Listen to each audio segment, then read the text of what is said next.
تبارک و تعالیٰ نے حضور صلی اللہ علیہ وسلم کے لیے جو مہینہ چنا وہ ربیع اول کا مہینہ، جو دن چنا وہ پیر کا دن، اور جو وقت چنا وہ سحر کا وقت ہے کہ رات جا رہی تھی اور دن آ رہا تھا۔ اس وقت نبی کریم صلی اللہ تعالیٰ علیہ وسلم کی ولادت ہوئی، اور فرمایا کہ قل بفضل اللہ وبرحمتہ فبذلک فلیفرحوا ھو خیر مما یجمعون، کہ جب تم پر میرا فضل ہو، میری رحمت ہو، چاہیے کہ تم خوشی کرو۔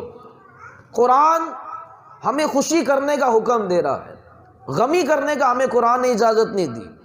اگر کسی کا انتقال ہو جاتا ہے تو 3 دن غمی کی جائے، اور اگر شوہر کا انتقال ہو جاتا ہے تو بیوی نے 4 ماہ 10 دن اس نے سوگ کرنا ہوتا ہے، اس سے زیادہ کی اجازت نہیں ہوتی۔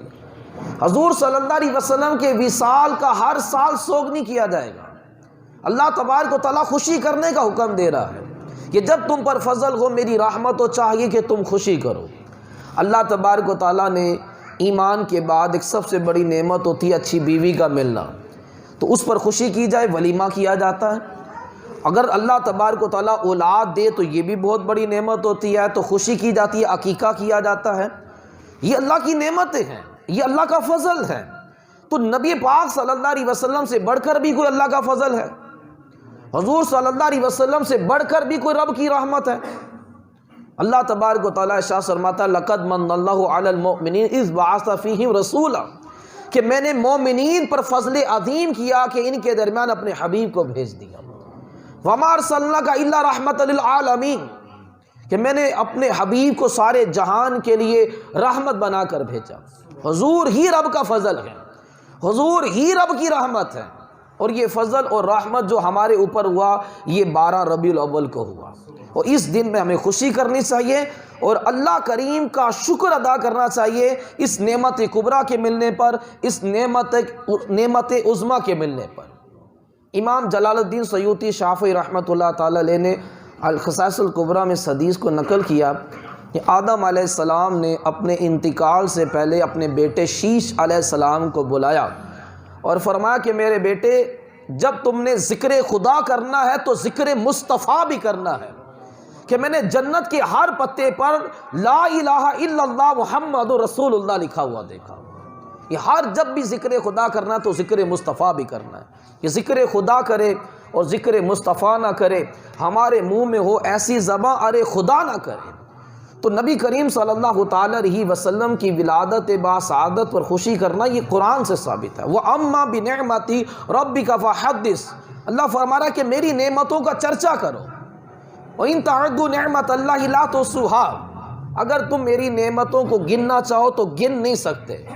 لیکن حدیث سے ثابت ہے، صحابی کہتے ہیں محمد النعمت الکبریٰ، کہ حضور کی ذات پاک جو ہے وہ تمام نعمتوں میں سب سے بڑی نعمت ہے، اور اللہ فرما رہا ہے میری نعمت کا چرچا کرو۔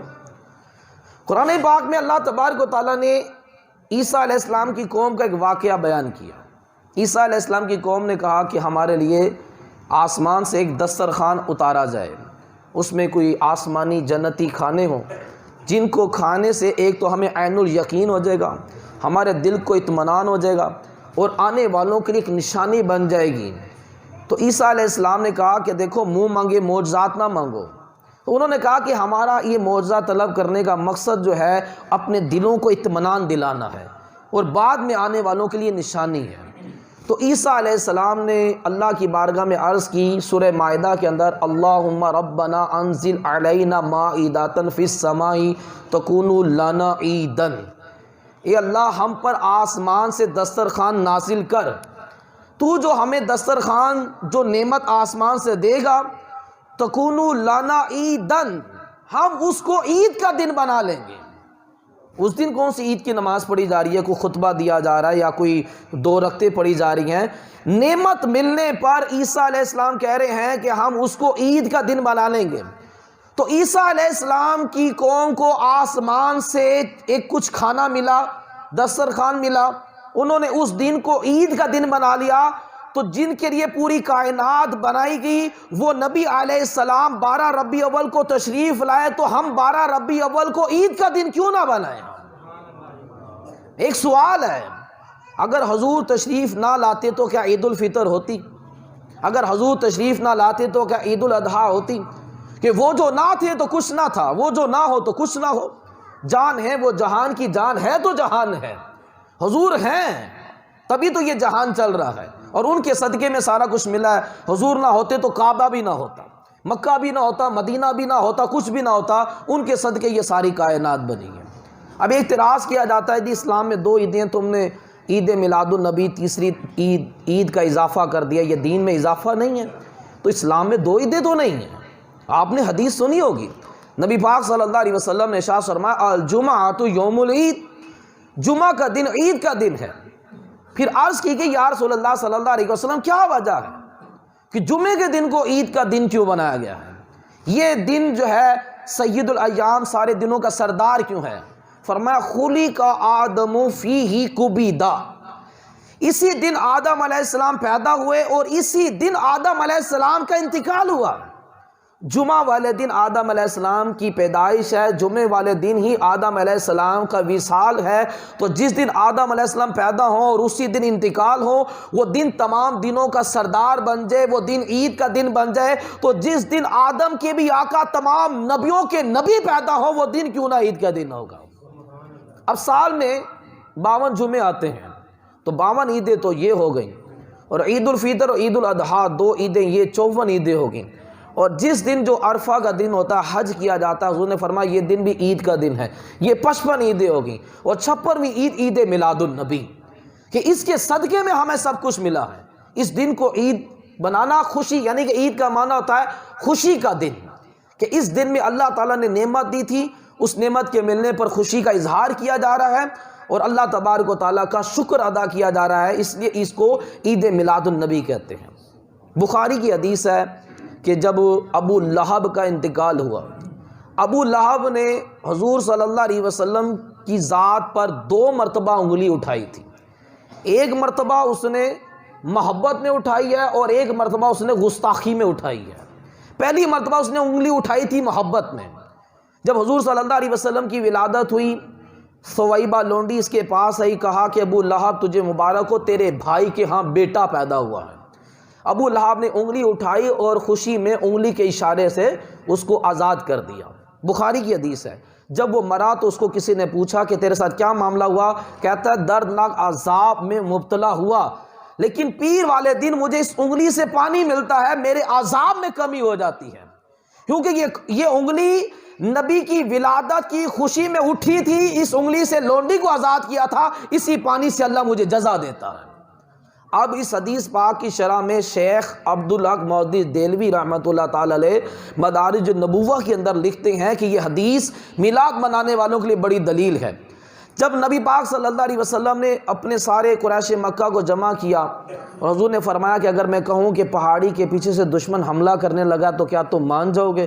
ان کا بالکل مانیں گے، آپ تو صادق و امین ہیں، آپ نے کبھی جھوٹ نہیں بولا۔ حضور نے فرمایا مانتے ہو نا کہ میں کبھی جھوٹ نہیں بولتا، تو پھر مانو کہ میں اللہ کا آخری نبی ہوں اور میں تمہیں ایک رب کی عبادت کی دعوت دیتا ہوں۔ اس وقت ابو لہب نے پھر ہاتھ اٹھایا اور معاذ اللہ حضور کی طرف ہاتھ اٹھا کر اس نے گستاخی کی کہ محمد تم تباہ و برباد ہو جاؤ، تم نے اس لیے ہمیں بلایا ہے۔ تو اللہ تبارک و تعالیٰ نے آیت نازل کر دی تبت یدا ابی لہب وتب، ابو لہب تیرے ہاتھ تباہ و برباد ہو گئے۔ حضور اس کی مذمت میں اللہ نے آیت نازل کر دی۔ اب وہ شیخ عبد المحدی دہلوی رحمۃ اللہ تعالی علیہ فرماتے ہیں کہ جب ابو لہب جیسا بدترین کافر جس کی مذمت میں پوری سورہ مبارکہ نازل ہوئی ہے، وہ حضور کی ولادت کی خوشی میں انگلی اٹھائے، اللہ اس کو جزا عطا فرما دے، اس کی عذاب میں کمی کر دے، تو ہو ایمان والا اور شریعت کے دائرے میں رہ کر حضور کی ولادت کی خوشی کرے، شکرانے کے نفل پڑھے، اللہ کا شکر ادا کرے، نظر و نیاز کرے، غریبوں میں صدقہ خیرات کرے، کیا اللہ اس کو انعام نہیں دے گا؟ جب ابو لہب کو دے رہا ہے تو کیا ایمان والے کو انعام نہیں دے گا؟ پھر ایک اعتراض یہ کیا جاتا ہے کہ بھئی جھنڈے کیوں لگائے جاتے ہیں؟ دیکھیں ملک پاکستان، ہر ملک کا اپنا اپنا جھنڈا ہوتا ہے۔ جب بندہ پاکستان میں انٹر ہوگا، پاکستان کا جھنڈا لگا ہوگا، بھائی تم پاکستان میں ہو، پاکستان کے جھنڈے کے نیچے ہو، پاکستان کے اصول و قوانین پر تمہیں چلنا پڑے گا۔ تو اسی طرح نبی کا جھنڈا ہے، نبی کا جھنڈا کیا ہے؟ نبی کے اصول اور قوانین کیا ہے؟ وہ قرآن ہے کہ اس کے مطابق زندگی گزارنی ہوگی۔ اور نبی کریم صلی اللہ علیہ وسلم جب مدینہ منورہ میں داخل ہوئے تھے تو جھنڈے کے ساتھ مدینہ منورہ میں داخل ہوئے تھے۔ اور امام جلال الدین سیوطی شافعی رحمۃ اللہ تعالی نے الخصائص الکبریٰ میں اس حدیث کو نقل کیا کہ جبرائیل علیہ السلام آئے، آمینہ کہتی ہیں، ایک جھنڈا کعبے کی چھت پر گاڑا، بیت المقدس کی چھت پر گاڑا اور میرے گھر کی چھت پر گاڑا، اور حضور کی ولادت ہو گئی۔ حضور کی ولادت کی موقع پر جبرائیل علیہ السلام جھنڈے لگا رہے ہیں۔ جبرائیل اپنی فرشتہ، کوئی بھی فرشتہ اپنی مرضی سے کوئی کام نہیں کرتا، اللہ کے حکم سے کرتا ہے، تو پتہ چلا یہ جھنڈے اللہ کے حکم سے لگے تھے۔ اور پھر چراغاں آمینہ رضی اللہ تعالیٰ عنہ کہتی ہیں جب حضور کی ولادت ہوئی تو ایسا نور چمکا کہ میں نے شام کے محلات کو دیکھ لیا۔ حلیمہ سعدیہ رضی اللہ تعالیٰ عنہ کہتی ہیں جب میں آئی حضور آرام کر رہے تھے تو میں نے جگانا مناسب نہیں سمجھا، میں نے بڑی محبت سے حضور کے سینے پر ہاتھ رکھا تو حضور نے آنکھیں کھول دی اور مسکرائے، اور آنکھوں سے ایسا نور نکلا کہ پورا آسمان روشن ہو گیا۔ نبی کریم صلی اللہ علیہ وسلم بے عیب پیدا ہوئے، پیدا ہوتے ہی سجدہ کیا۔ یہ سجدہ ثابت کرتا ہے کیونکہ جب سجدہ کرنا ہوتا ہے نا تو بدن بھی پاک ہو، لباس بھی پاک ہو، جگہ بھی پاک ہو۔ تو حضور نے پیدا ہوتے ہی سجدہ کر کر یہ ثابت کر دیا کہ بچہ بھی پاک ہے، بچے کی ماں بھی پاک ہے، بالکل پاک پیدا ہوئے، بے عیب پیدا ہوئے۔ تو اب وہ اتنا نور نکلا کہ شام کے محلات کو دیکھ لیا، کہتے ہی آسمان کے ستارے قریب ہو گئے۔ اور جب حضور معراج پر گئے تو ہر آسمان پر ایک ستون روشن تھا۔ حضور صلی اللہ علیہ وسلم نے ارشاد فرمایا کہ جبرائیل یہ آسمانوں پر یہ ستون کیوں روشن ہے؟ عرض کی یا رسول اللہ صلی اللہ علیہ وسلم آپ کی ولادت کے موقع پر رب کائنات نے آسمانوں پر ستونوں کو روشن کیا تھا۔ تو یہ چراغاں اس لیے کیا جاتا ہے، اور پھر نظر و نیاز کی جاتی ہے۔ جس رات حضور نے تشریف لانا تھا تو زمانے جاہلیت میں جس کے ہاں بیٹی پیدا ہوتی تھی وہ لوگ ماتم کرتے تھے، چیختے تھے، چلاتے تھے۔ تو اللہ تبارک و تعالیٰ کو یہ بات گوارا نہیں تھی کہ جس رات میرا محبوب دنیا میں تشریف لائے کسی کے گھر میں صفے ماتم بچھے۔ تو اس رات جس کے ہاں بھی ولادت ہوئی اللہ نے کسی کو بیٹی نہیں، سب کو بیٹے عطا فرمائے حضور کی ولادت کے موقع پر۔ اور جب حضور کی ولادت ہوئی تو شیطان نے بھی حضور کا وسیلہ پیش کیا، کیونکہ شیطان جب سے جنت سے نکالا گیا تھا، یہ مردود و ملعون ہوا تھا، تو شیطان پر ایک فرشتہ مقرر تھا جو روزانہ اس کو 2 گھوسے مارتا تھا، یعنی کہ یہ ایک عذاب، ڈیلی اس کو یہ عذاب ملتا تھا۔ تو جب حضور کی ولادت ہو گئی تو شیطان نے رب کی بارگاہ میں عرض کی کہ باری تعالیٰ تیرا محبوب رحمت للعالمین بن کر آیا ہے سارے جہان کے لیے، تو میں بھی تو اسی جہان میں رہتا ہوں، مجھے بھی تو اس رحمت میں سے کوئی حصہ ملنا چاہیے۔ تو اللہ تبارک و تعالیٰ نے شیطان کے اوپر جو عذاب مسلط تھا، جو فرشتہ اس کو عذاب دیتا تھا، وہ عذاب اس کے اوپر سے ختم کر دیا گیا۔ تو ایک شیطان حضور کی ذات کا وسیلہ پیش کرے، اللہ تبارک و تعالیٰ اس کی بات کو بھی پورا فرما رہا ہے۔ تو آج کا دن یہ بڑی رحمتوں اور مقدس برکتوں والا دن ہے کہ اس دن میں نبی پاک صلی اللہ علیہ وسلم تشریف لائے، پوری کائنات کے لیے رحمت بن کر اور ایک نعمت عظمیٰ بن کر، اور ان کی محبت کو ہمارے اوپر فرض کر دیا گیا، اور ان کی اطاعت و فرما برداری کو ہمارے اوپر فرض کر دیا گیا۔ تو محبت کا تقاضا یہ ہے کہ ان کی اطاعت و فرما برداری کی جائے۔ خالی زبان سے کہہ لینا کہ جی غلام ہے رسول کے غلام ہے، غلامی رسول میں موت بھی قبول ہے، اس طرح تھوڑا عاشق بن جاتا ہے بندہ زبان سے کہنے سے۔ نبی کریم صلی اللہ علیہ وسلم نے ارشاد فرمایا کہ اللہ تعالیٰ فرماتا ہے کہ جو نماز روزے کی حفاظت کرے، اپنی پاکی کا خیال کرے، وہ میرا پکا دوست ہے۔ جو نماز روزے کی حفاظت نہ کرے، اپنی پاکی کا خیال نہ کرے، میرا پکا دشمن ہے۔ اب میں اور آپ غور کریں کہ ہم اللہ رسول کے دوست ہیں کہ دشمن ہیں؟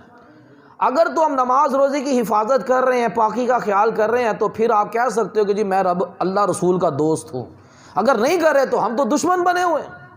اللہ فرما رہا ہے یہ لوگ میرے دشمن ہیں۔ تو عشق کا تقاضا یہ ہے کہ اطاعت و فرما برداری کی جائے۔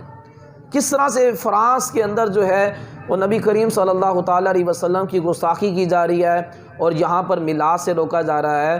تھوڑا کامن سینس کی بات ہے، اگر آپ ہر سال 14 اگست نہیں منائیں گے تو آپ کی نئی نسل کو کیسے پتہ چلے گا کہ پاکستان کتنی قربانیوں کے بعد بنا ہے؟ اگر آپ 6 ستمبر کو یوم دفاع نہیں منائیں گے تو آپ کی نئی نسل کو کیسے پتہ چلے گا کہ 6 ستمبر 1965 کو جو جنگ ہوئی تھی، کس طرح سے پاکستان آرمی نے جو ہے وہ انڈیا کو شکست دی اور ملک کے پاکستان کو بچایا؟ نئی نسل کو کیسے پتہ چلے گا؟ اگر آپ ہر سال شریعت کے دائرے میں رہ کر جشن ولادت منا کر نبی کی شان و عظمت کو بیان نہیں کرو گے تو آپ کی نئی نسل کو کیسے پتہ چلے گا کہ نبی کتنی شان و عظمت والا ہے؟ یہ نئی نسل کو اویئرنیس ہوتی ہے، اور پوری دنیا کے کافروں کو آخری نبی کی دعوت پہنچ جاتی ہے کہ آج نبی کی ولادت کا دن ہے، جو آخری نبی ہے ان پر ایمان لانا سب پر لازم ہے، اور ان پر ایمان لائے بغیر گزارا نہیں ہے، یہ بھی ایک تبلیغ کا حصہ ہے۔